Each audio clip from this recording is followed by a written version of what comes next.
اعوذ باللہ من الشیطان الرجیم بسم اللہ الرحمن الرحیم۔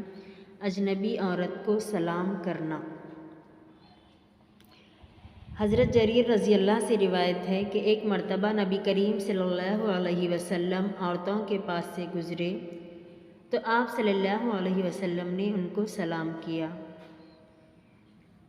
تشریح: یہ بات حضرت صلی اللہ علیہ وسلم کی ذات گرامی کے ساتھ مخصوص تھی، کیونکہ کسی فتنہ و شر میں آپ صلی اللہ علیہ وسلم کے مبتلا ہونے کا کوئی خوف و خطرہ نہ تھا، اس لیے آپ صلی اللہ علیہ وسلم کے لیے عورتوں کو بھی سلام کرنا جائز تھا۔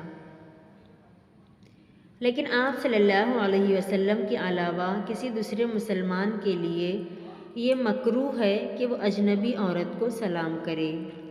ہاں، اگر کوئی عورت اتنی عمر رسیدہ ہو کہ اس کی طرف کسی فتنے و ضرر میں مبتلا ہونے کا کوئی خوف نہ ہو اور نہ